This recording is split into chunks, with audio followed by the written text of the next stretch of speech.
They've seen a 10% drop in spending in the US by UK consumers. And then again, the US Department of Commerce has said, 11.6% drop.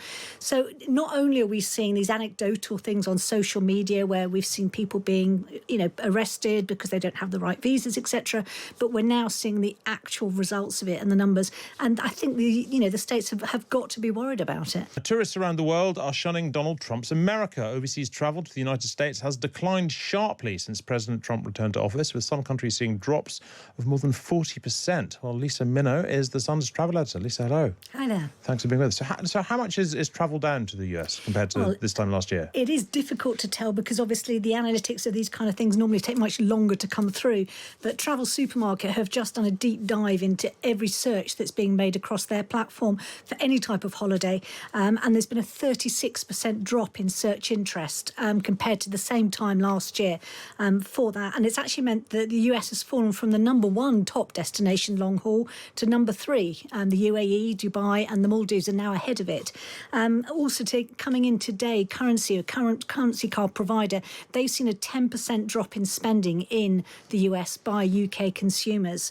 And then again, the US Department of Commerce has said, 11.6% drop. So not only are we seeing these anecdotal things on social media where we've seen people being, arrested because they don't have the right visas, etc., but we're now seeing the actual results of it and the numbers. And I think the states have got to be worried about it. Do we know which countries are seeing the biggest drop in people travelling there? It's presumably not just us. It's not just us. It's Europe in general has had that. And then, of course, Canada. There's been a real issue with the number of Canadians just going, no, we're just not having this. So Canada has seen a big drop. And as well as that, the likes of Germany and France and us in the UK as well. And look, I mean, it can only be anecdotal, I appreciate at this point, but do we know precisely why? Is it political objection? Is it people who are genuinely frightened that they might get locked up at the border? I mean, can we make any sort of links there? I think there's #1 issue is the fact that it is very expensive. I was in the States last week. A cocktail in a bar in Miami cost me $25, and that's before they've put their sales tax and their tip on top. Thank God the dollar's dropping. Yeah. Yes. So the strong pound is helping to a degree, but I mean, it's still very expensive. They're expecting that hotel rates in New York are going to rise by at least 5 to 10% this year. So expense is one thing. And then on top of that, you have this political issue, whether or not people feel comfortable with travelling somewhere where they are maybe not welcome as they feel they used to be. So I think a lot of the Muslim community really definitely do feel that they're not welcome in America in the way that they once would have perhaps perceived themselves to be. But it's not universal. Like, other numbers are up from India. That's right. India, interestingly, the numbers are up. So it does really sort of, but I think maybe it's down to routes as well. Once you've got very good route air connections. But if you see the likes of Virgin Atlantic, so, they were a transatlantic airline. They very much invested in just that transatlantic route. Well, they're looking east ever more. They've just announced a new flight to Seoul in South Korea. They've got flights into Riyadh. So they're looking to diversify away from just the United States, I think, because they do recognise the fact that we've got another 3.5 years of this. And it could mean that for them, just having all of their eggs in that one basket with that transatlantic route isn't going to be a wise idea. So they're looking east now instead. Is there anywhere obvious that's benefited from this? Is is Canada in clover? Are more people going to Australia, to Mexico? I mean, well, definitely. I mean, Canada, the numbers are very small by comparison, but they have seen, according to Travel Supermarket, they've seen a 220% increase in searches for Canadian destinations. Again, Virgin Atlantic have just launched a flight into Toronto. So, I mean, I think it's definitely an idea that people are looking for alternatives. They're looking at other places where they can perhaps get good value for money. We did some research a couple of weeks ago and found that actually for the school summer holidays, it can be cheaper to go to Mauritius than to go to Greece. So I think people are making it very much, those issues are not just based on politics. It's very much based, again, on the wallet as well. So whether or not people can afford it. And they're looking at alternatives for where they can get the same type of holiday, but a lot cheaper. Well, having just spent the holiday at home, I'd take Mauritius or Greece in a heartbeat. Yes. Lisa Minot, thank you very much indeed. Lisa is the Sun's travel editor. Good to speak to you. Energy selling gasoline for less than $2 in a couple of states. Alabama, a couple of... An election coming up. How do you have a prediction for that, and what do you think the results of with respect to Canada? With the negotiations? Oh, I don't want to predict other nations' elections. It's tough enough doing this one. Look, I love the Canadian people. I like Canada, but it's costing us $200 billion a year to support Canada. $200 billion. And I say, why are we doing that? You know what? We can make our own cars. We have more energy than they do. We have more energy than anybody in the world. We don't need their lumber, obviously. We have more lumber. We have a lot of lumber. We have a lot of everything that they sell us. But in particular cars, they took a large percentage of the car making, and I want to bring it back to this country. I really don't want cars from Canada. So when I put tariffs on Canada, they're paying 25%, but that could go up in terms of cars.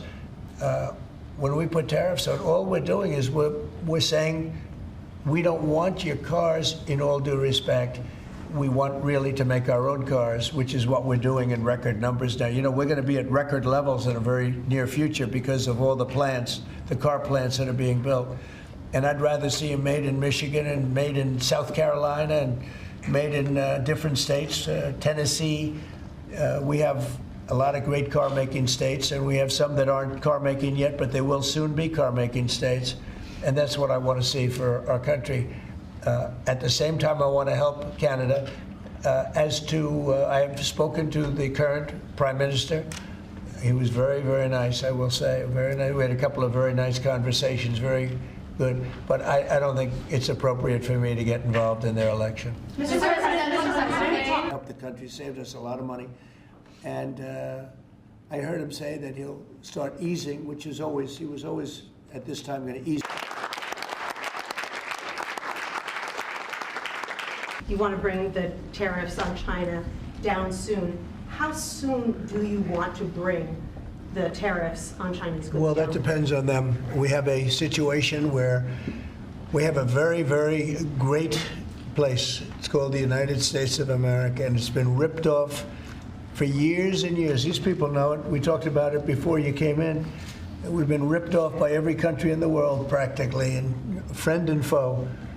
And we're not doing that anymore. So what's happened is Howard, how many countries have we spoken to already? 90. 90. And they all want to make deals, and we're going to make deals, but they're going to be fair deals. They're not going to be rip-off deals. And in the end, I think what's going to happen is we're going to have great deals. And by the way, if we don't have a deal with a company or a country, we're going to set the tariff. We just set the tariff. It's something that we think that will happen, I'd say, over the next couple of weeks. Wouldn't you say? I think so. Over the next 2-3 weeks. We'll be setting the number. For and China. We're going to pick, could be for China too, could be for China. Well, we're dealing with almost all of them. Too many to fully deal with, but we're going to be fair to them.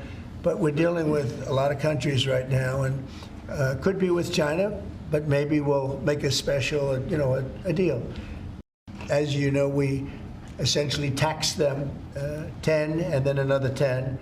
We also taxed Mexico 25, and we taxed Canada 25. And that's the kind of money that's what's pouring into our country right now.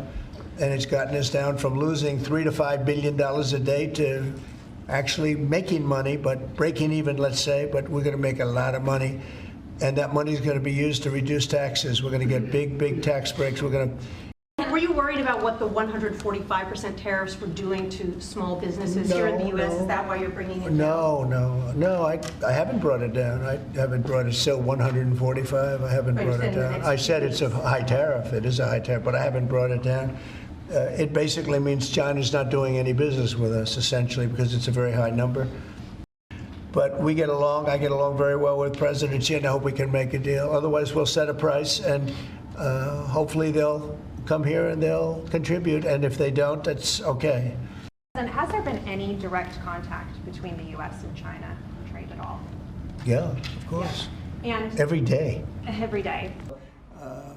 I also know that he was treated very unfairly.